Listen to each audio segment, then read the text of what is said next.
evening, everybody. Nice time to be in church. Let's go.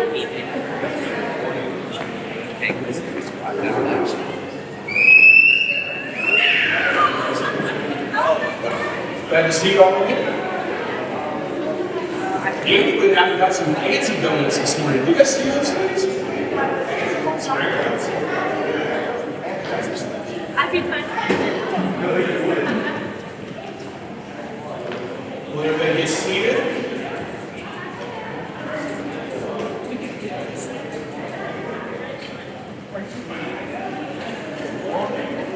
Well, I hope you guys all had a good week last week. And we're going to have a great morning this morning. Let's go ahead and pray. Father, we do thank you so much for the opportunity to get together, just put our attention to you. Lord, we do pray for just peace in our hearts and minds this morning. Get rid of the distractions so we can focus on you. We do pray for Andy as he speaks, that you just empower him with your Holy Spirit, that he would speak what you want him to speak. And we would listen and apply these things so that we can be more Christ-like, more like your Son. God, we thank you so much for everything that you give to us in our life. Thank you this morning. We don't own anything. You just lend it to us. Everything we have, everything that we are, it comes from you.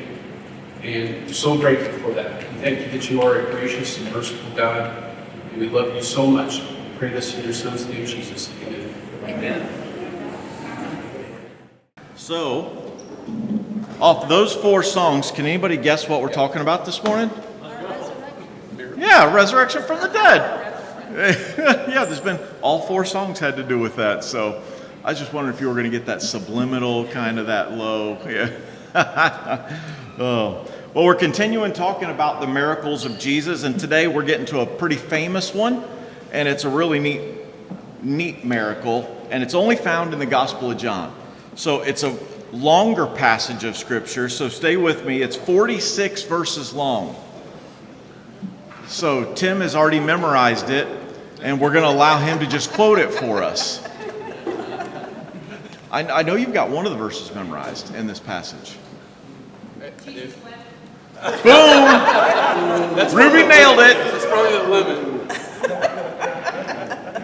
That's right, you got it. How'd you guess that one? That's great. Yep, we're in John 11. And we're going to start looking in verse number 1. It says, a man named Lazarus was sick. He lived in Bethany with his sisters, Mary and Martha. This is the Mary who later poured the expensive perfume on the Lord's feet and wiped them with her hair. Her brother Lazarus was sick. Jesus knew this family pretty well. And in fact, he's really close to this family. And now one of them gets sick. Verse 3. So the 2 sisters sent a message to Jesus telling him, Lord, your dear friend is very sick. And when Jesus heard about it, he said, Lazarus' sickness will not end in death. When I read that this week, I don't know how many times I've read this story, studied this story, preached this story, and I don't know that it ever kicked into me that Jesus said at the beginning that his sickness would not end in death. But what happens?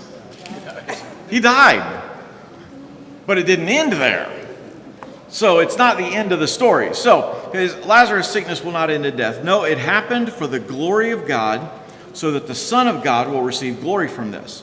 So although Jesus loved Martha, Mary, and Lazarus, he stayed there for the next 2 days. Finally, he said to his disciples, let's go back to Judea. But his disciples objected. Rabbi, they said, only a few days ago the people in Judea were trying to stone you. Are you going there again? Jesus replied, there are 12 hours of daylight every day. During the day, people can walk safely. They can see because they have the light of this world. But at night, there's danger of stumbling because there's no light. And he said, our friend Lazarus has fallen asleep. But now I'll go wake him up. The disciples said, Lord, if he's sleeping, he will soon get better. They thought Jesus meant Lazarus was simply sleeping, but Jesus meant Lazarus had died. So he told them plainly, Lazarus is dead. Jesus had to kind of speak plain to these guys, kind of like he has to do to us sometimes, doesn't he? He kind of tries to lead us. And if you're anything like me, I'm a little hard-headed at times. I know that shocks you, right? But Jesus had to sit these guys down and be like, nope, he's dead. And for your sakes, I'm glad I wasn't there. For now you will really believe. Come, let's go see him.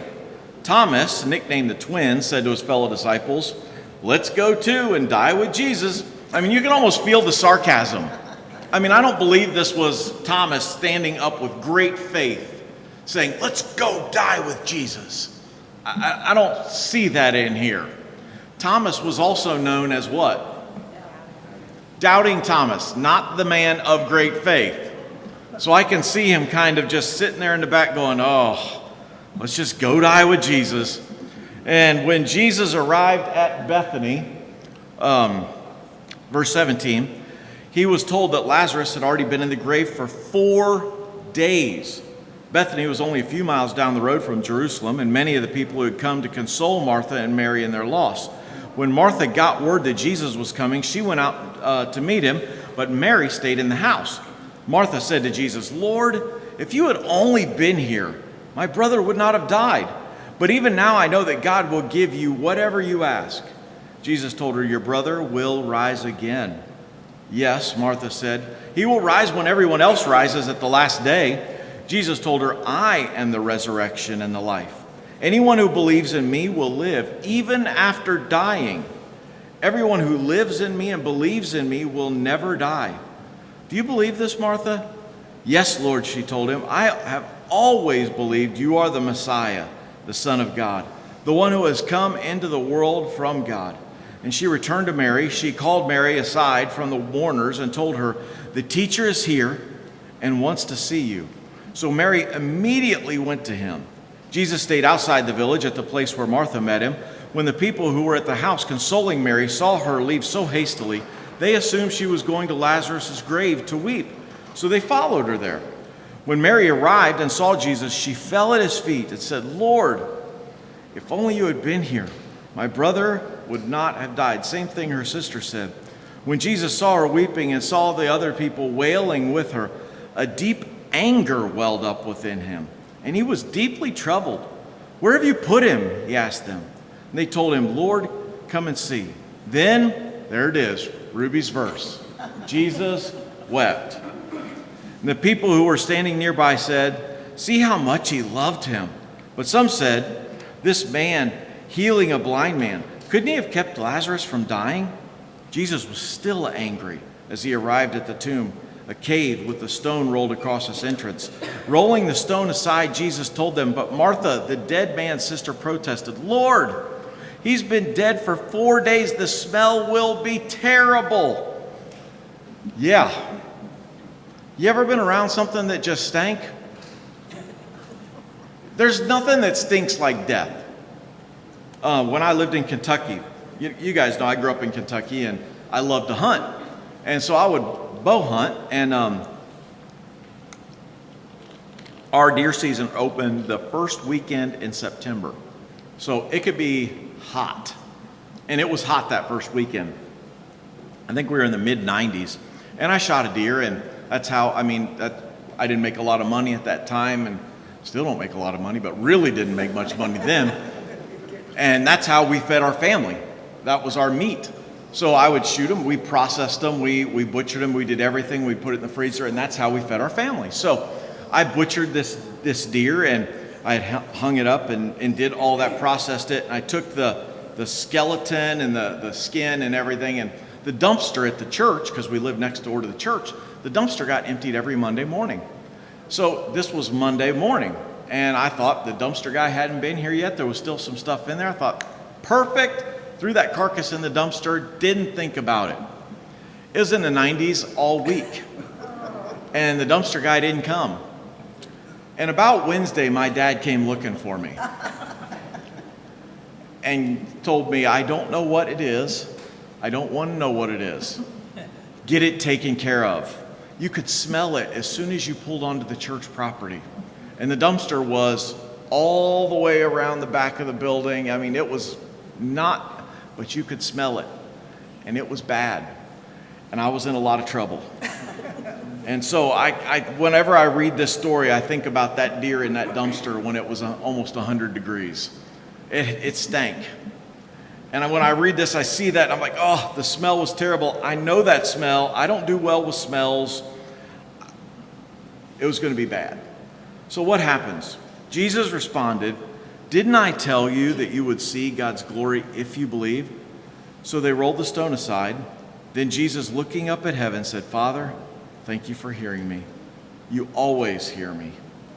But I said it out loud for the sake of these people standing here, so that they will believe you sent me." Then Jesus shouted, "Lazarus, come out!" And the dead man came out, his hands and feet bound in grave clothes, his face wrapped in headcloth.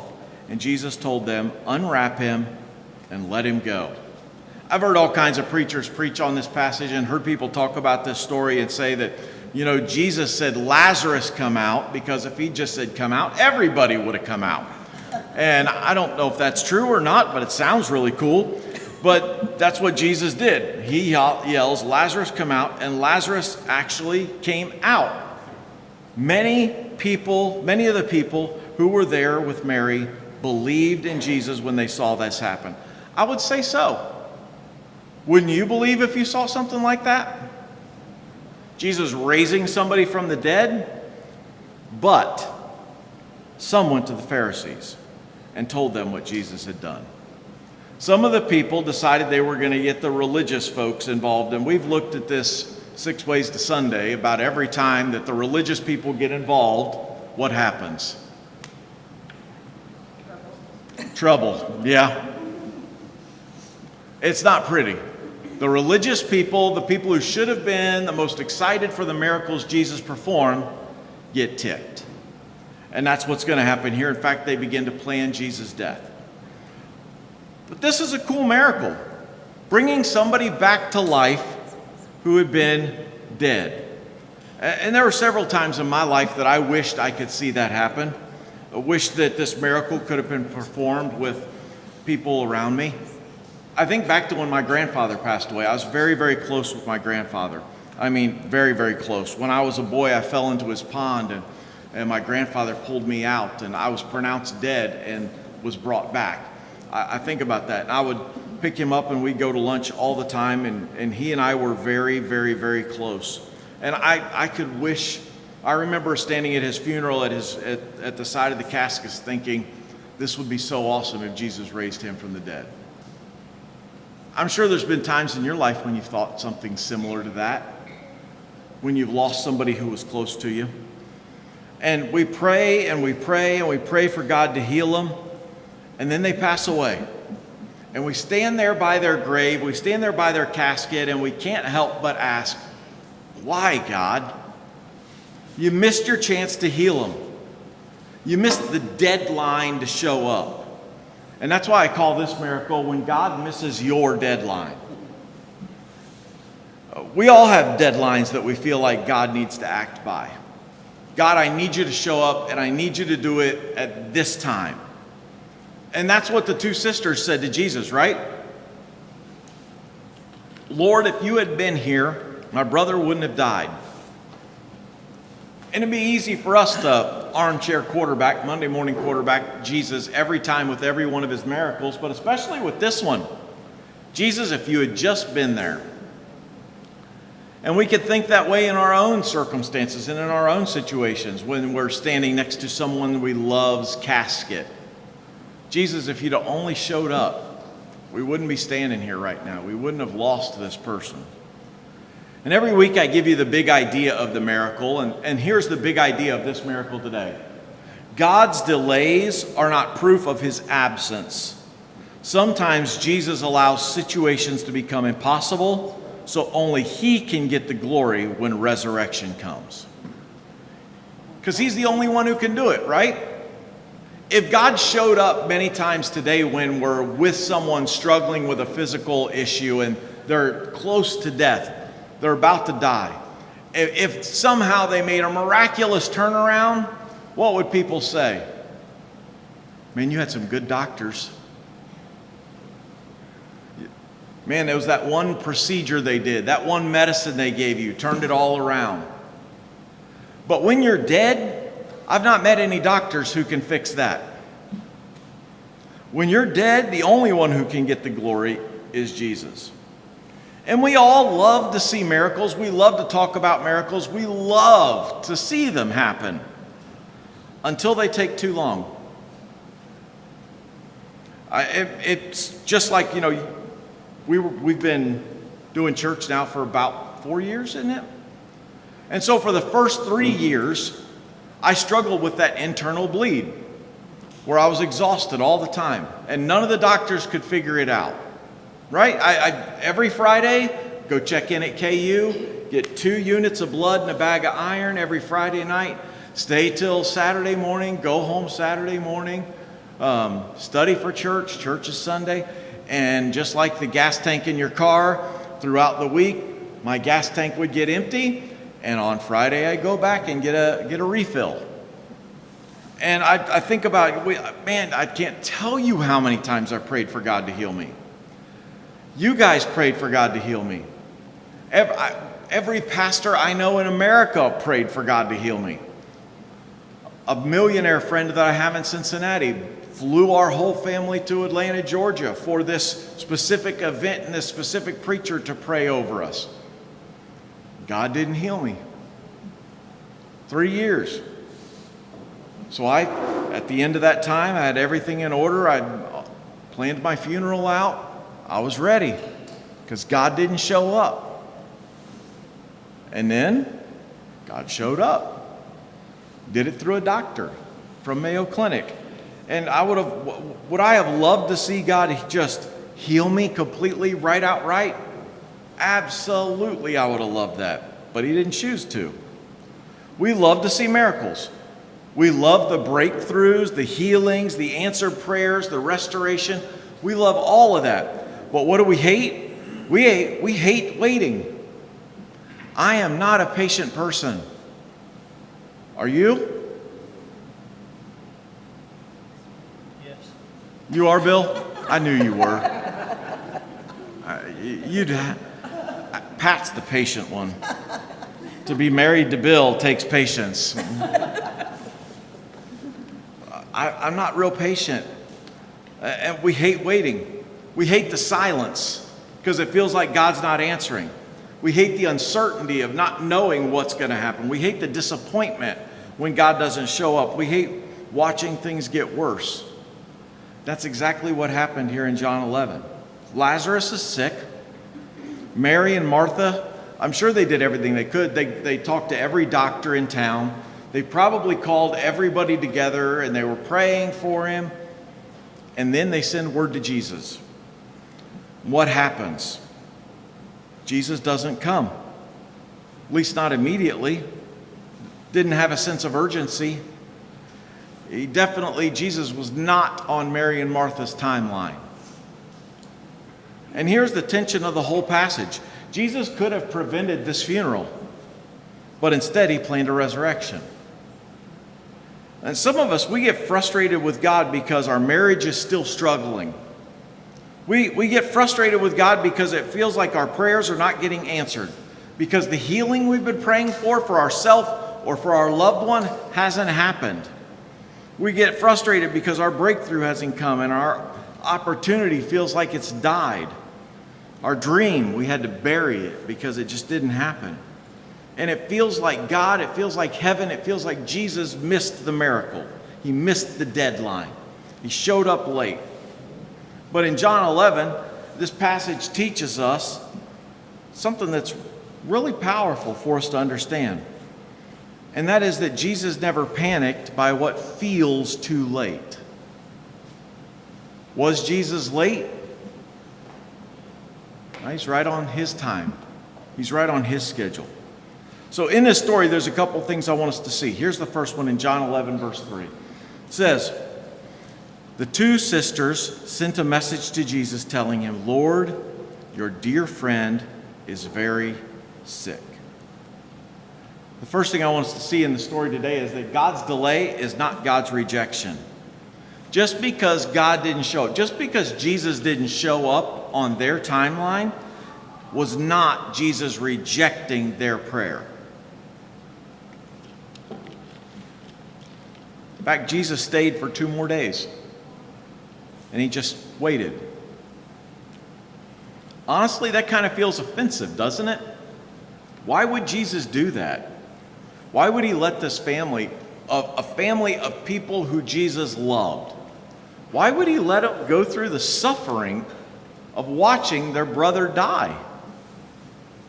I mean, imagine the disciples. They're 2 days waiting. Jesus, what are you doing here? Your friend's dying. And Jesus basically says, we're just going to wait. That doesn't fit our theology very well. Because we assume that love means immediate action. We assume that care means this immediate rescue where Jesus is going to drop everything and take care of what we need. And delay for us feels like abandonment. Well, where are you? Did you forget about me again? Do you not care anymore? Do you even hear me? But verse 5 and 6 are kind of fascinating. So although Jesus loved Martha, Mary, and Lazarus, he stayed there, or stayed where he was for the next 2 days. Did you catch that? He loved them, so he delayed. That changes everything. Sometimes God delays because he's building deeper faith. Or sometimes he delays because he's exposing false foundations inside of us, false expectations. Or he's preparing us for a greater glory, or he's doing something eternal instead of something temporary. And we get upset. If Jesus walked into Lazarus while he has this fever and he's sick, and he reached down and healed this fever that Lazarus had, people would have been like, oh yeah, that's a cool miracle. But if he raises a man who's been dead for 4 days, that's not just a cool miracle. That changes theology. That's like, holy cow. Dude's been dead for 4 days. And some of us, we get angry because God didn't answer the version of the prayer that we prayed. Because we want God to step in early when the pain's not bad and when the situation isn't final and when everything can just turn around real easy and we don't have to struggle at all. But instead, God had a bigger miracle in mind. Look at verse 21. Martha said to Jesus, Lord, if you'd only been here, my brother would not have died. That brings me to the second thing that jumped out at me in the story, and that's that Jesus can handle our honest frustration. Martha runs to Jesus and says, Jesus, this is on you. This is your fault. My brother's dead because of you. And she's upset. And I love this passage because nobody in this story acts spiritual. They're not faking it. They're not, Mary cries. Martha questions, the crowd mourns, Jesus wept, and nobody's walking around saying, oh, bless you, it's going to be all right. No. People were hurting. And Jesus didn't rebuke them, yell at them, get on to them, anything for their honesty. Let me tell you something that helped me, and I think it'll help you. God's not intimidated by your questions or your doubts. In fact, he encourages them. Bring your questions and your doubts. That's why we have our church the way we have our church. We encourage people, bring your questions, bring your doubts, and we talk about them, right? At the end of every service, what do? We talk it over. Yeah, bring it. If Jesus encouraged them, we should too. Well, what if we don't know the answer?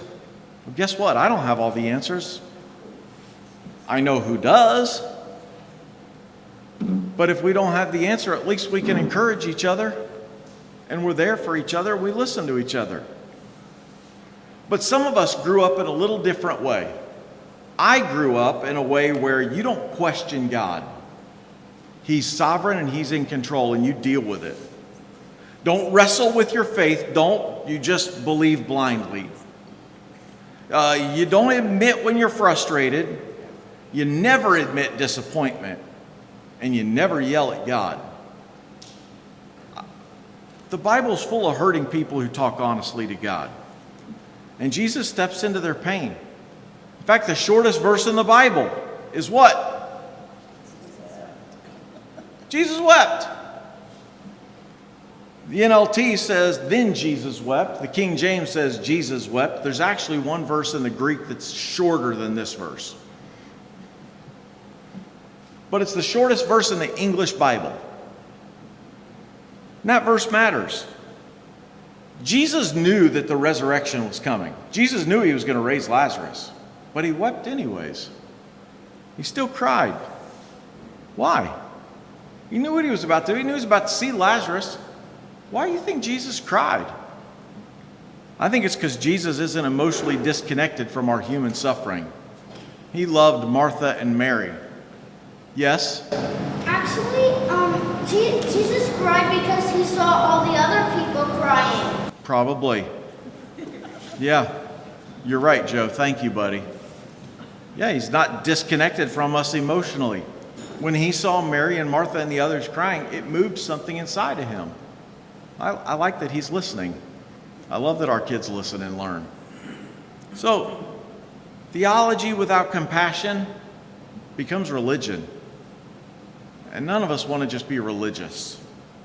Jesus doesn't just work miracles, he enters the pain and he walks through it with us. Here's the third thing that jumped out at me. Jesus often waits until human ability runs out. Like I said, if Jesus walked in and healed Lazarus when he was just had the sniffles, oh yeah, Jesus, cool miracle. But when he steps in after he's been dead 4 days and buried 4 days, well, he's been in the grave for 4 days. We don't know how long he's been dead for. That's a big deal. By the time Jesus gets there, Lazarus is dead, he's buried, he's wrapped up, and he's decomposing. 4 days dead is gross and smelly. The old, in verse 39, it says, Martha, the dead man's sister, protested, Lord, he's been dead for 4 days, so he has been dead 4 days and buried. The smell will be terrible. The old King James, you know what it says? He stinketh. He stinketh. I love that. That's so, yeah. That's funny. But it's true. Some of the situations that we deal with and we go through have sat dead so long that they stink too. Maybe it's our faith. It's been sitting there dead. We haven't been using it. And to God, it stinks. Our marriage that we're not willing to put the time, effort, and energy in, and it's just coasting. It stinks. Our peace that we just seem to lose at every turn stinks. Our confidence, it stinks. Our calling, if we're not walking in it, it stinks. Our hope of what Jesus is going to do has been dead, and it stinks. And people around us have already accepted the outcome. They just stink. The funeral's over, but Jesus specializes in situations where everybody else gives up. And some of us keep asking God for CPR when he wants to do a miracle and raise this from the dead. He's planning a resurrection. So verse 25 goes on and says, Jesus says, I am the resurrection and the life. What does that mean? Here's the fourth thing. Jesus is not just a miracle worker, he is resurrection.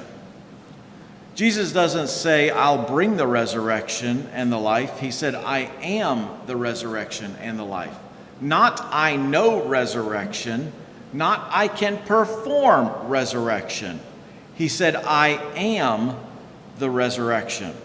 And this miracle points so much further beyond Lazarus. It points directly to Jesus' authority over death itself.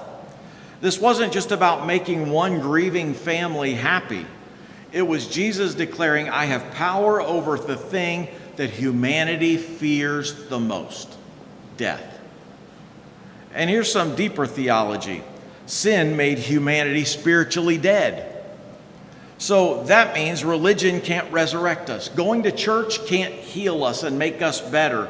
Rule following does not resurrect us. Church attendance cannot resurrect us. Self-help cannot resurrect us. Dead people don't need motivation. Dead people need resurrection. And that's why Christianity is not behavior modification. It's spiritual resurrection. So Jesus then in verse 43 walks up to the grave, has them roll the stone away, and he shouts what? Lazarus, come out. And that's the fifth thing. Jesus calls people out, but he also removes grave clothes.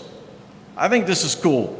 As Lazarus walks out of this tomb, he's been dead in there 4 days. He walks out alive, still wrapped in the grave clothes. That's amazing by itself. But some people are alive spiritually, but they're still wearing their old grave clothes. We love Jesus, but we're still wrapped up in shame. We love Jesus, but we're still wearing our insecurity. We love Jesus, but we're wearing our addiction, or we're wearing our bitterness, or our fear, or our church hurt, or our old identity. But notice, Jesus gives life instantly, but the grave clothes come off progressively. That's discipleship. Church should be a place where people can unwrap. They can get this crap off of them. It's not a place where dead people are judged for still looking messy. It's a place for us to get our grave clothes taken off. And that's why our church exists. We're not shocked when broken people show up. Especially when they show up broken. Those are the people that Jesus is after. We didn't start our church so that we could pull people from 15 churches within 5 miles. I'm not interested in pulling people out of other churches. I don't care. We are here to help people who are far from Jesus. That's why we are where we are. What's next door? I almost said, do you think there's church people next door? But there probably is.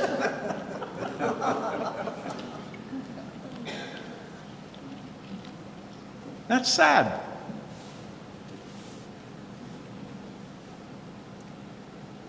So, what I'd like for you to do today is to ask yourself this.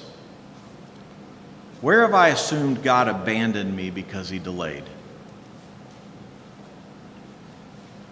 What situation in my life feels too dead right now? Am I being 100% honest with God about my frustrations? What grave clothes am I still walking around wrapped up in? And do I still trust Jesus even when he misses my deadline? Sometimes we can walk into church and we feel buried like Lazarus. I feel like we got the weight of the world on us. Like we're wrapped up in those grave clothes so tight that we can't even move. Not physically, but emotionally and spiritually and mentally. And maybe your biggest frustration is just looking at God saying, God, where are you? It feels like you're nowhere near me. But John 11 reminds us that Jesus may not always meet our timeline, but he's never absent from our story. He may not show up when I think he should show up, but he's in my story. So when Jesus walked to Bethany, death lost, hopelessness lost, and ultimately the grave lost.